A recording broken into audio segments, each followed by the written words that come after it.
invite me to this very precious meeting. Do you hear me? It's okay. Yeah. Okay.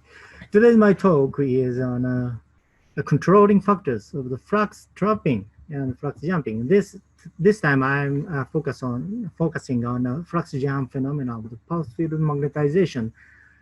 As Jack said, even in a field cooling process, the flux jump occurred, but it is very big point of us for prevent the flux jumps in a MGB2 bulk magnet when it will be activated. So then these are the collaborators in Professor Jack and Peter is here, and is in Ashikaga, Yokoyama sensei, and of course we have a Miriara sensei here. So then it is very common. So then the MGB2 is characterized its uniform trapped field capacity. So then that is very good because the YBCO is not.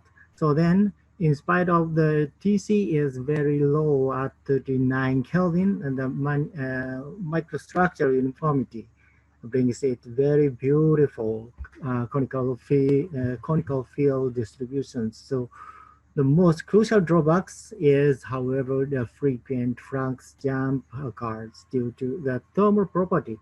And we are thinking about that. So we precisely observe the flux motion during the pulse field magnetization process. So it is very hard work to me.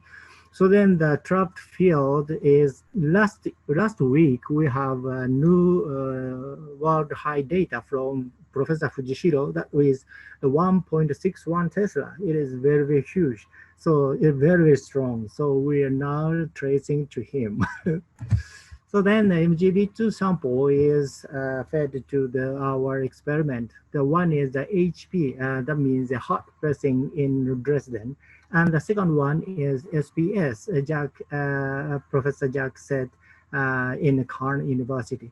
So I thought this is a little bit thicker, the 9.6 millimeter thickness. So it is very good for that to prevent, to enhance the trapped field. Later I will show you. So the sample in Dresden is here.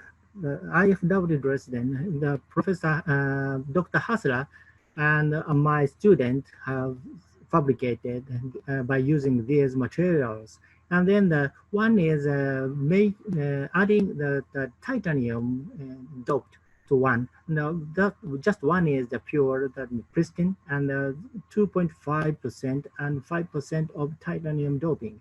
So then the heat treatment condition is, I think, a little bit low temperature. So it would be better when he tried to make it higher temperature even in higher pressures. So then XRD experiment was done in Dresden. So we can see the pellet which mainly consists of the MGB2 and the less inclusions of the MgO, that is the impurity, and the preactive Mg. So but that titan maybe remained preactive. So I suppose the titanium is located at an island structure, but this we must confirm it later. So then this is the JC characteristic of titan-based titan-added sample. So when we add the titanium to the 5%, so the JC would be enhanced and promoted like this way. So this is not the main point of today's topic. So then we have carried on the PFM experiment in Ashikaga University. Professor Yokoyama has driven this work. So then a whole sensor was attached, and besides that, the temperature is at the same time attached to measure the temperature. So when the pulse field was applied, so then the temperature was at the cold head 14 and 18, And then at the bulk surface, that is a little bit higher to 23 and 26. That is very big point. The temperature change and just a little bit of temperature shift must be very, very effective for the flux jump to occur.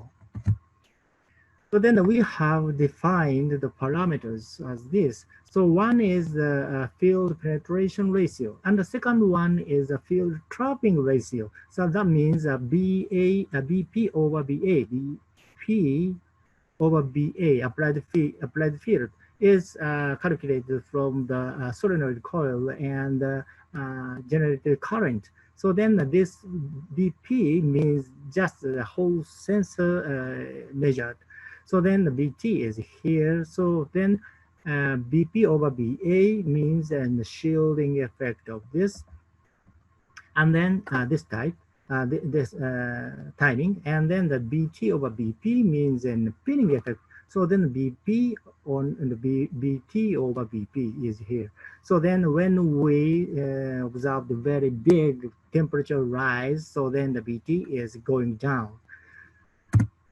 So then this is one of the results of, the PFM. So when the applied field is not good, not big, so then the magnetic flux completely penetrated at the surface, the sample was over 0.6 Tesla like this. So, but we still observe the shielding effect on that. So then when we show the trapped field BT, after the showing the maximum of the, oh, this is a mistake, the zero misprinting, the 0.77 Tesla here. And then the flux jump occurs like this to the BT field trapping descend to the 0.3 or the 0.2. By the flux jumping, but we must show this very nice performance there in these areas, even in these areas. So what is the point of the flux jump had occurred? So then the penetration ratio and the trapping field ratio is shown in these figures. So then we have adapted at 0.6 Tesla and more than this. So then the field trapping ratio very, very nice. So then the field goes invade or penetrate the sample very, very well. So then when we see that BT over BP, the flux trapping ratio, so we have just three classes in this way. So this is the 91% of the 0.5. That means that no flux flow was observed, as I say later. So then the second one is the first flux flow. We call this triple F regions, and the flux jump areas here. So that make the performance of the trapping ability very, very low like this. So then we must compare the HP sample and SPS sample in Khan University. So then, as I said, the SPS sample is a little bit thicker than the HP sample, hot pressing sample. So then the behavior, field trapping behavior is shifted like this way, all the points. So then the similar level of the max trapping field is here and 0.77 Tesla and 0.75 Tesla. But these areas shifted like this. Yeah, differences are shown in the shielding effect due to the sample thickness, I thought. So then, but we must show that the flux jump here. So this is very, very crucial, we know. So then these three the classes here, so I will show you later. So then I want to shift to the SPS sample. This is a thicker sample, so shielding effect is a little bit enhanced, so it is easy for us to understand. So then the no flux flow is here. That means 95.6% of the flux trapping. So then it is very, very nice. We have no heat generation observed. But the triple F area like this is a little bit descending like this to 50%. So, but this is, we don't have any flux jump here, but inside of this area, that must be, we have flux jumps here. So let, let them see 10% of the flux jump going to down to the 10%. So it is very, very bad. So then we must show you the time evolution profiles here. So then one is an NFF, so no flux flow like this. So we can see the no flux flow region like this. Where is the beam model? So then it is 95%. So it is very, very ideal. So we have no heat generation here. And then when we see the flux jump here, so the third point is here. So when we apply the maximum field of the 1.6 Tesla, so then the flux FFF means like this, or cards like this. But at the last point of the 0.54 or 5 millisecond, second, so 400 millisecond later, after the field application, and that the flux jump suddenly occurred. So then we see the 10%. But before that, these areas is 0.61. So that means the FFF areas here, so this means a recorded 54%. So in this series. So then when we not have, that does not have this, we didn't have this flux jump, this area must be the same group of the triple 3F. So then the next one. So then this is the data from the Dresden. So then we have, this is a titanium doped sample. So a little bit change, a little bit different from the SPS sample, but we have changed a little bit the temperature of the pulse field magnetization operation. So then an NFF regions here. So then the flux jump area is here. So then how petty is the flux jump? But in the FFF areas here, so then the flux jump doesn't occur. So then when the flux jump occurs, so then these areas goes down like this. So then when we see the flux, no flux jump area, no flux flow areas. So where is the bin? Where is the bin? We don't have any heat generation in this point. Then in these areas, so when the flux jump didn't occur, we didn't see any flux jump here, so we can see the 50% of the FFF area like this. So the heat generation occurs only at the heat field descending area like this. So then that must keep the same values. So they never change. But in these areas, the flux jump occurs like this very, very lately. So then the by 0.56 Tesla goes percent, 656 Tesla goes down to the 0.12 Tesla. So it is very, very crucial for us. So how to stop the flux jump to occur?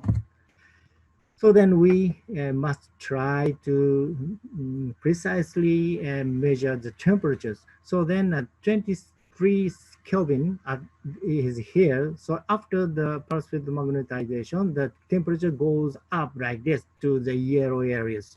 So then the 26 goes up to the yellow areas like this. So then a little bit changes here. I'm not sure, but we must confirm the data.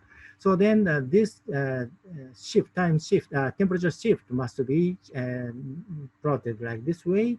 So when the red lines are lower, but I'm not sure, but I must confirm that in the future. So blue lines are the upper of this.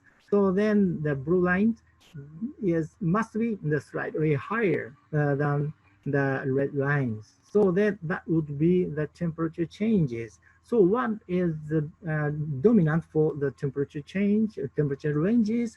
JC, of course, we know JC must be very, very effectively enhanced in the red lines. So then the CP, the specific heat, would be lowered in the red line. So which is the best? So I'm not sure. So we must convince uh, this phenomenon. So, but we must show this is a very big point. So then we are the very we are now at the very short or the very narrow space, the very narrow standpoint at the brink of the flux jump occur regions. So then, so I must conclude that the various flux jump are carefully examined in the PFM. So flux motions are classified in three categories: that are NFF, no flux flow, and triple F means the flux fast flux flow and flux jump regions. The slight differences of the temperatures at 23 or 26, just only 2 or 3 Kelvin differences must cause the flux jump very frequent. So then the titration is effective. However, to enhance JC value, this is the Wolfgang said to me, while the improvement with thermal properties, what the thermal mm, capacity of the thermal properties must be very, very important rather than as a JC enhancement. I'm not sure, but I must conclude. I must make it conform it. So thank you so much for your kind attention.